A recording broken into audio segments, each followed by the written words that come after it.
Good morning, everyone.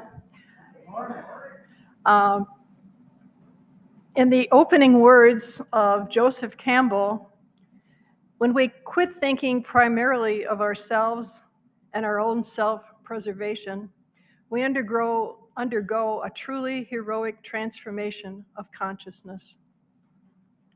With that in mind, we'll proceed with the service today. Welcome, everyone. On behalf of the entire congregation, I welcome you to the Unitarian Universalist Church of the Shenandoah Valley. I am Suzanne Leroux, your worship associate for today's service. We gather together with our doubts as well as our convictions, with our fears and our hopes, with our failures and our aspirations, with our sorrows and our joys. Whether you're joining us today for the first time, or you've been a member or friend for many years, we're glad you're here. Whatever faiths you have known, whatever your background, whoever you are, whomever you love, however you arrived here, you are welcome. Our lay speaker today is Lori Crockett, an active member of our church for the past 2.5 years. She serves on the worship committee, grounds committee, and has served as an adult educator by presenting a workshop on St. Francis last winter.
light the candle.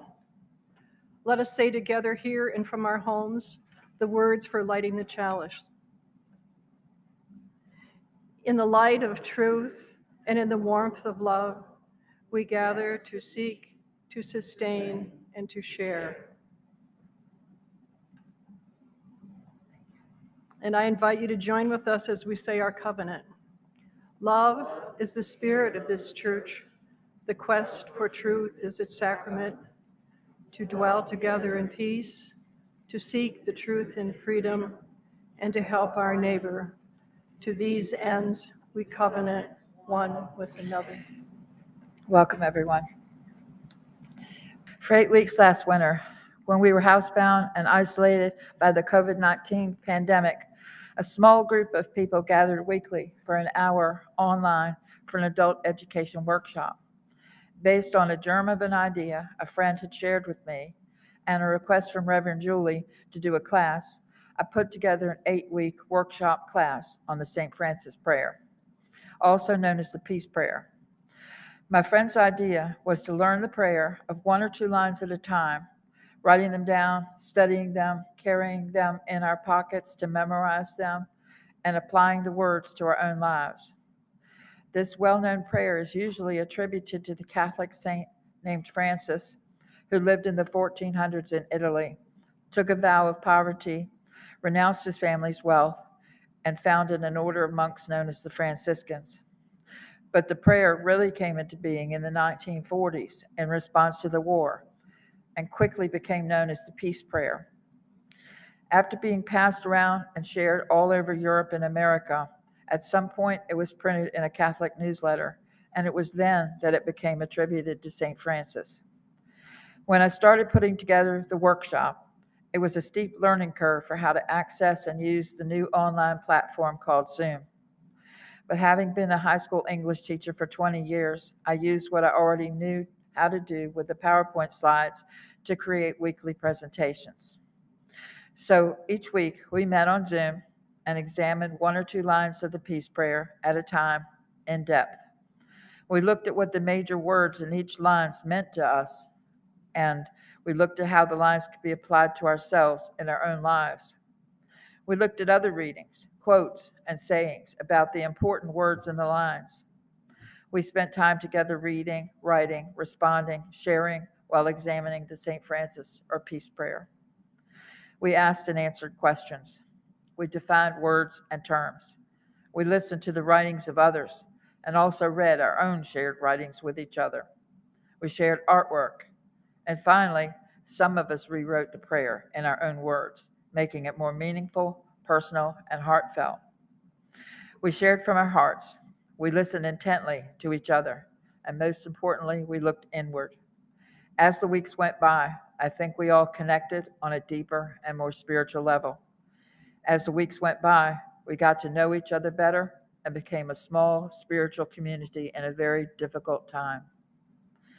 I invite all of you to join us in spirit as we recreate and present a small distilled portion of our weekly classes. There are a few versions of the famous prayer, and here is the version we studied in our workshop. Lord, make me an instrument of your peace, that where there is hatred, I may bring love, that where there is discord, I may bring harmony, that where there is wrong, I may bring forgiveness, that where there is error, I may bring truth, that where there is doubt, I may bring faith, that where there is despair, I may bring hope, that where there are shadows, I may bring light, that where there is sadness, I may bring joy. Grant that I may seek rather to comfort than to be comforted, to understand than to be understood, to love than to be loved. For it is in self-forgetting that one finds. It is by forgiving that one is forgiven, and it is by dying that one awakens to eternal life.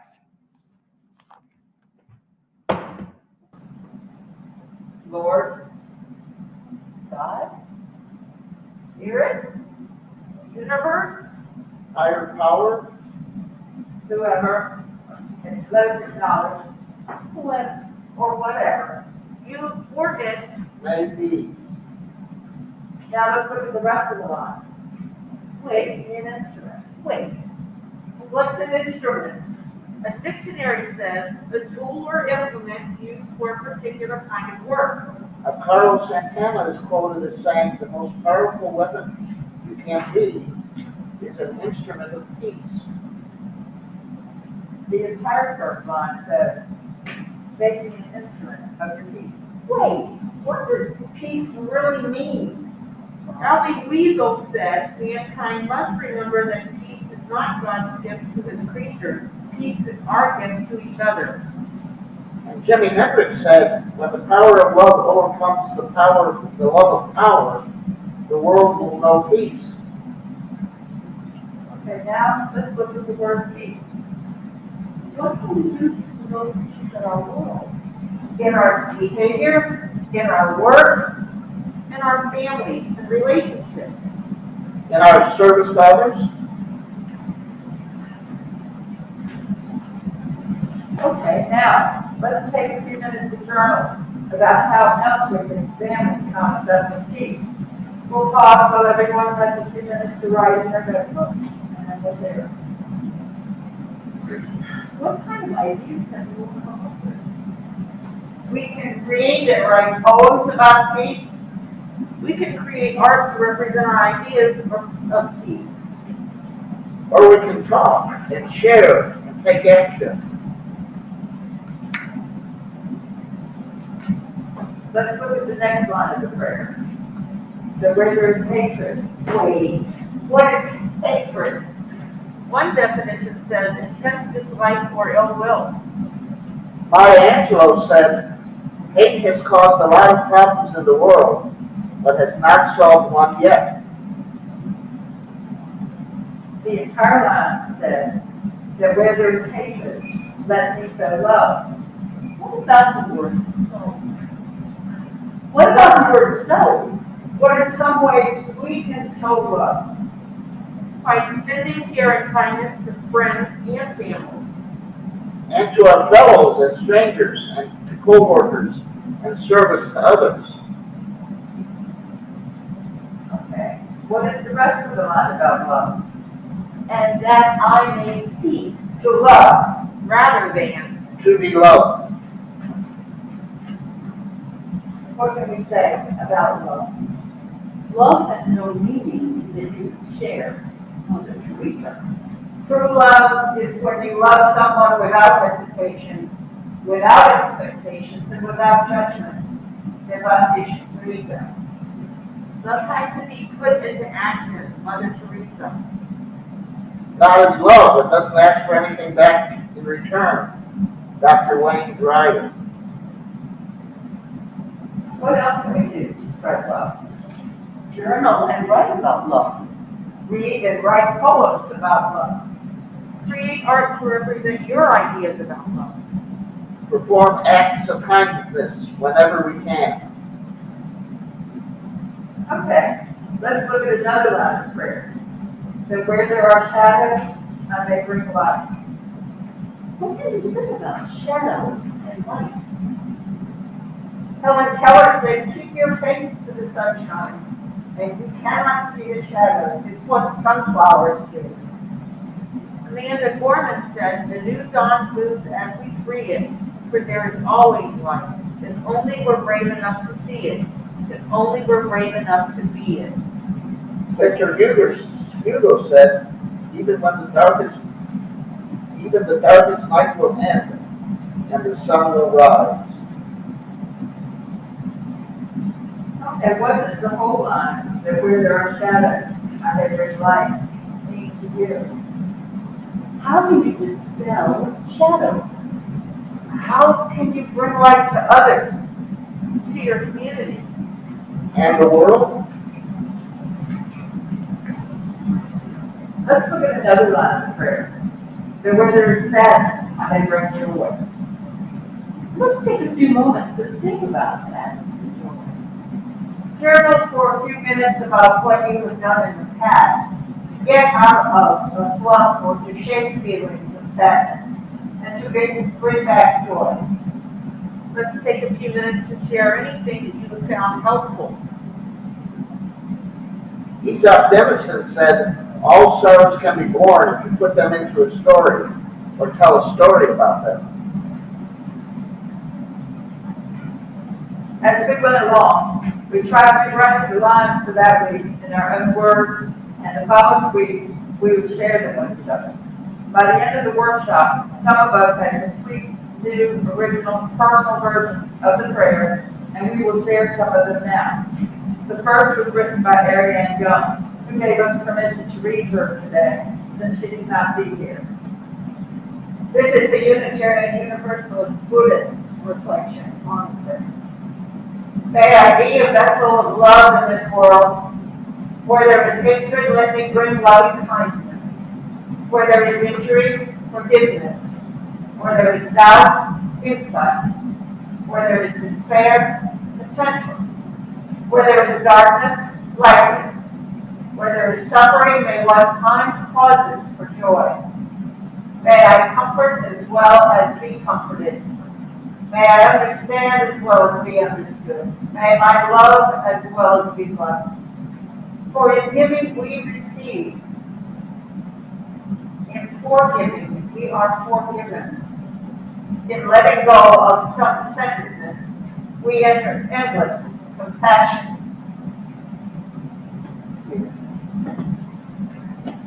Wow. Powers that be, let me be a force of good. Where there is greed, let me be generous. Where there is fear, let me bring comfort. Where people play roles, let me be genuine. Where there is hatred, let me be forgiving. Where there is a deep political divide, let me find the common ground. Where there is irrational anger, let me lighten the mood. Where there is darkness, let me raise a light. O divinity of life, grant that I may seek to be an instance of what I myself seek, that I bestow the kindness that I want to find, and that I have the strength to endure anger that comes my way without losing track of who I need to be. For it is in reaching out to help others that I am lifted to higher ground, and it is in accepting and forgiving that I can come to accept and forgive myself. Nancy Sanders, Noah Sanders, rewritten her prayer. And next, Mary Baldwin will read her prayer. A life of peace. May I, with highest guidance, with right intent and action, with love for life force, for supreme love, may I learn from the sea of darkness and be a beacon for this supreme love. May I forever hone myself to serve the life force. Thank you, Mary. Dorothy Lowe could not reach here today, but here's her prayer. Note to self, a personal rewrite of the St. Francis prayers. If you would like to live a peaceful life and bring peace to others, be kind and loving. Be forgiving. Accept others as they are. Cultivate a positive attitude. Be honest. Smile and spread happiness. Listen. Help others when you are asked. Be generous. Live in the present moment. Thank you. And the last prayer is the one that I wrote. St. Francis Prayer, aka the Peace Prayer, an alternate version. God, help me to work toward peace in all that I do. Help me to spread love and kindness so that I may be more forgiving of others. Help me to work toward harmony in all that I do. Help me to be more open to different beliefs, viewpoints, and truths, so that I may be more accepting and tolerant of others. Help me to work for goodness and love in all that I do. Help me to spread faith and hope so that I may lessen doubt and fear in others. Help me to never give up on the world and its people. Help me to spread happiness and joy so that I may erase sadness and despair in others. Help me to be more aware of people's needs and feelings. Help me to face all I hope in the next all I encounter feel more comfortable, acknowledged, and accepted, so that I may better listen to others. Help me to let my selfishness die. Help me to think less of myself and be less self-centered, so that I may better understand and comfort others. Thank you all. And when we were doing this workshop before, we would write and share, and when we came back the following week, we would share what had happened during the week, and we connected, and we really had a wonderful experience. And today I want to thank everyone who helped with today's service. Cindy Merton, John Quimmer, Ariane Gum, Sarah Henry Stocker, Mary Baldwin, Vicki Lieber, Dorothy Lowe, and Susanna Rose. I also want to thank you, Sharon, for your beautiful and music. You're welcome.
As Lori comes up to extinguish the flame, let us say together, here and from our homes, the words for extinguishing our chalice.